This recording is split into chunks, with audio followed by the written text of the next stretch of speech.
انہی دنوں کا ذکر ہے، ایک رات آپ نماز میں قرآن پڑھ رہے تھے کہ جنوں کے ایک گروہ کا ادھر سے گزر ہوا۔ انہوں نے قرآن سنا تو ایمان لے آئے، اپنی قوم میں جا کر تبلیغ شروع کر دی، اور اللہ نے اپنے نبی کو یہ خوشخبری سنائی کہ انسان اگرچہ آپ کی دعوت کو قبول نہیں کر رہے، مگر بہت سے جن اس کے گرویدہ ہو گئے ہیں اور اس دعوت کو اپنی جنس میں پھیلا رہے ہیں۔ اس واقعے کی تفصیل سورہ احقاف کی آیات 29 تا 31 میں درج ہے۔ اور یاد کرو جب ہم نے آپ کی طرف جنوں کے ایک گروہ کو متوجہ کیا کہ وہ قرآن سنے، پس جب نبی کے پاس پہنچ گئے تو ایک دوسرے سے کہنے لگے خاموش ہو جاؤ۔ پھر جب تلاوت ختم ہو گئی تو اپنی قوم کو خبردار کرنے کے لیے واپس لوٹ گئے، کہنے لگے اے ہماری قوم، ہم نے یقیناً وہ کتاب سنی ہے جو موسیٰ کے بعد نازل کی گئی ہے، جو اپنے سے پہلی کتابوں کی تصدیق کرنے والی ہے، جو سچے دین اور راہ راست کی طرف راہبری کرتی ہے۔ اے ہماری قوم، اللہ کے بلانے والے کا کہا مانو، اس پر ایمان لاؤ تو اللہ تمہارے گناہ بخش دے گا اور تمہیں المناک عذاب سے پناہ دے گا۔ اس موقع پر جن آپ کے سامنے نہیں آئے تھے، نہ آپ نے ان کی آمد کو محسوس کیا تھا، بلکہ بعد میں اللہ نے وحی کے ذریعے سے آپ کو ان کے آنے اور قرآن سننے کی خبر دی۔ اس کے بعد تو جنوں کے پے در پے وفود حاضر ہونے لگے اور آپ سے ان کی آمنے سامنے ملاقاتیں ہوتی رہیں۔ چند روز بعد رسول اللہ صلی اللہ علیہ وسلم نخلا سے نکل کر مکہ معظمہ روانہ ہوئے۔ آپ کو اللہ کی طرف سے کشادگی اور فراخی کی امید تھی، جبکہ قریش کی طرف سے شر اور گرفت کا ڈر بھی تھا، اس لیے آپ نے احتیاط فرمائی۔ مکہ معظمہ کے قریب پہنچ کر ہیرا میں ٹھہر گئے اور اخنس بن شریک کے پاس ایک آدمی بھیجا کہ وہ آپ کو پناہ دے، مگر اس نے معذرت کر لی کہ وہ حلیف ہے اور حلیف پناہ نہیں دے سکتا۔ پھر آپ نے سہیل بن عمرو کے پاس یہی پیغام بھیجا، مگر اس نے بھی یہ کہہ کر معذرت کر لی کہ اس کا تعلق بنی عامر سے ہے اور ان کی پناہ بنو کعب پر لاگو نہیں ہوتی۔ اب آپ نے مطعم بن عدی کو پیغام بھیجا۔ مطعم کا دادا نوفل بن عبد مناف نبی اکرم صلی اللہ علیہ وسلم کے جد اعلیٰ ہاشم بن عبد مناف کا بھائی تھا، اور عبد مناف قبیلہ قریش کی سب سے معزز شاخ تھی۔ چنانچہ مطعم نے جواب میں ہاں کر دی اور خود اپنے بیٹوں کے ساتھ ہتھیار بند ہو گیا اور آپ کو بلوا بھیجا۔ آپ تشریف لائے، مسجد حرام میں داخل ہوئے، پہلے خانہ کعبہ کا طواف کیا، پھر 2 رکعت نماز ادا کی، اس کے بعد گھر تشریف لے گئے۔ اس دوران میں مطعم بن عدی اور اس کی اولاد نے مسلح حالت میں آپ کو اپنے گھیرے میں لیے رکھا، اور مطعم نے قریش میں اعلان کیا کہ اس نے محمد صلی اللہ علیہ وسلم کو پناہ دے رکھی ہے۔ قریش نے اس کی اس پناہ کو منظور کیا۔ رسول اللہ صلی اللہ علیہ وسلم کا معمول تھا کہ جب حج کا زمانہ آتا اور قبائل عرب مکہ معظمہ کے قرب و جوار میں اترتے تو آپ ایک ایک قبیلے کے پاس جاتے، اسلام کی تبلیغ فرماتے، میلوں میں جا کر بھی واعظ فرماتے، قبائل کا دورہ بھی کرتے۔ طائف سے واپس آ کر آپ نے تبلیغی سرگرمیوں کا دائرہ وسیع کر دیا۔ آپ مختلف قبائل کے محلوں میں جاتے یا مکہ سے باہر چلے جاتے، اور کہیں نہ جا پاتے تو راستوں میں کھڑے ہو جاتے، جو مسافر بھی مل جاتا اسے اللہ کا پیغام سناتے۔ آپ کی تبلیغی کوششوں سے جہاں عام آدمیوں نے اسلام قبول کیا، وہاں اثر و رسوخ رکھنے والے خواص نے بھی اس نعمت کو حاصل کیا۔ ان میں سے چند نام یہ ہیں۔ سوید بن سامت رضی اللہ عنہ، یہ انصار مدینہ کے قبیلہ خزرج سے تعلق رکھتے تھے، شاعری اور جنگ میں نمایاں تھے، امثال لقمان کے حافظ تھے، یعنی سابقہ آسمانی صحیفے کے حافظ تھے۔ یہ جب مدینہ منورہ واپس پہنچے تو جنگ بؤاس چھڑ گئی اور اسی میں قتل کر دیے گئے۔ یہ مدینے کے پہلے نوجوان تھے جو آپ کی دعوت سے متاثر ہوئے۔ ایاس بن معاذ رضی اللہ عنہ، مدینہ منورہ کے مشہور قبائل اوس اور خزرج کے خونریز مارکوں میں قبیلہ اوس کو شکست ہوئی، اور اوس کے معزز لوگ قریش مکہ کے پاس گئے کہ خزرج کے مقابلے میں انہیں اپنا حلیف بنا لیں۔ ایاس بن معاذ اس وفد کے رکن تھے۔ آپ صلی اللہ علیہ وسلم سے ملاقات کا شرف حاصل ہوا تو اسلام قبول کیے بغیر نہ رہ سکے۔ جب یہ واپس مدینے پہنچے تو ان کا انتقال ہو گیا۔ زماد ازدی رضی اللہ عنہ، یہ یمن کے باشندے اور قبیلہ ازد شنوا کے ایک فرد تھے۔ اہل عرب میں جھاڑ پھونک اور تعویذ گنڈے کے لیے مشہور تھے۔ انہیں کسی نے آپ کے بارے میں بتایا کہ آپ پر جنات کا اثر ہے، تو یہ آپ کا علاج کرنے کی غرض سے مکہ آئے اور پہلی ہی ملاقات میں آپ کے ہاتھوں پر بیعت کر کے اسلام قبول کیا، پھر واپس یمن چلے گئے۔ طفیل بن عمرو دوسی رضی اللہ عنہ، یہ یمن کے قبیلے دوس کے سردار تھے۔ وہاں ان کی ایک طرح سے حکومت تھی۔ خود شاعر تھے، بہت ذہین تھے۔ مکہ میں ان کی آمد پر اہل مکہ نے شہر سے باہر نکل کر ان کا استقبال کیا۔ آپ سے ملاقات کا شرف حاصل ہوا۔ آپ نے اسلام کی تعلیمات سنائی، قرآن کریم کی بعض آیات کی تلاوت فرمائی۔ اللہ کے کلام کے اثر سے وہ بھی ایمان لے آئے۔ ابو ذر غفاری رضی اللہ عنہ یہ یثرب کے اطراف میں رہنے والے تھے۔ رسول اللہ صلی اللہ علیہ وسلم سے ملنے کی خواہش میں پیدل چل کر مکہ معظمہ پہنچے۔ سیدنا علی رضی اللہ عنہ کے ساتھ آپ کی خدمت میں پہنچے۔ آپ نے انہیں اسلام کی تلقین کی۔ ابو ذر اسی وقت مسلمان ہو گئے۔ آپ نے ان سے فرمایا، ابو ذر ابھی اس بات کو پوشیدہ رکھو اور اپنے علاقے میں واپس چلے جاؤ۔ جب تمہیں ہمارے ظہور کی خبر مل جائے تو موقع دیکھ کر آ جانا۔ سیدنا ابو ذر غفاری رضی اللہ عنہ نے عرض کیا، پہلے تو اس خیال سے اپنے مکہ آنے کا مقصد چھپایا تھا کہ کہیں دشمنوں کے ہاتھ نہ لگ جاؤں اور سیدھا آپ کی خدمت میں نہ پہنچ سکوں۔ اب کیا ڈر ہے، میں تو اب کفار کے درمیان اسلام کا اعلان کر کے ہی وطن جاؤں گا۔ چنانچہ ابو ذر غفاری رضی اللہ عنہ کعبے میں آئے۔ وہاں قریش موجود تھے۔ ان کے اجتماع میں بلند آواز سے کلمہ شہادت پڑھا۔ بس پھر کیا تھا، کفار پکار اٹھے، مارو اس بے دین کو۔ کفار چاروں طرف سے ان پر ٹوٹ پڑے، انہیں نیچے گرا لیا اور خوب مارا۔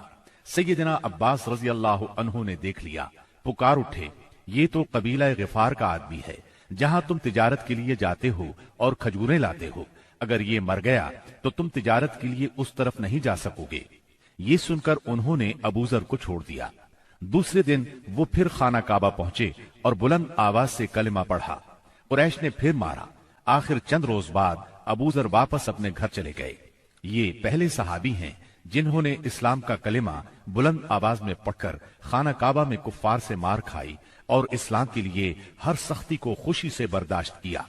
نبوت کے 11ویں سال موسم حج میں یعنی جولائی 620 عیسوی میں اسلام کو چند کارآمد بیج مل گئے۔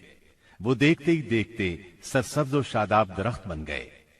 ان کی لطیف اور گھنی چھاؤں میں بیٹھ کر مسلمانوں نے برسوں کے ظلم و ستم کی تپش سے نجات پائی، انہیں راحت نصیب ہوئی۔ ان حضرات کے نام یہ ہیں: اسعد بن زرارہ، اوف بن حارث بن رفاعہ، یہ اوف بن افرا کے نام سے مشہور تھے، رافع بن مالک بن عجلان، قطبہ بن عامر بن حدیدہ، عقبہ بن عامر بن نابی اور جابر بن عبداللہ بن ریاح۔ یہ لوگ 11 نبوت میں حج کے لیے آنے والوں کے ہمراہ آئے تھے۔ چنانچہ یہ لوگ مینا کی گھاٹی میں رات کے وقت باتیں کر رہے تھے کہ رسول اللہ صلی اللہ علیہ وسلم کا گزر اس طرف سے ہوا۔ آپ نے آواز سنی تو ان کا رخ کیا، ان کے نزدیک پہنچ کر فرمایا، آپ کون لوگ ہیں؟ وہ بولے، ہم قبیلہ خزرج کا ایک گروہ ہیں۔ آپ نے فرمایا، یعنی یہود کے حلیف؟ وہ بولے، ہاں، آپ ٹھیک سمجھے۔ اس پر آپ نے فرمایا، تو پھر کیوں نہ آپ حضرات سے بیٹھ کر کچھ بات چیت کی جائے؟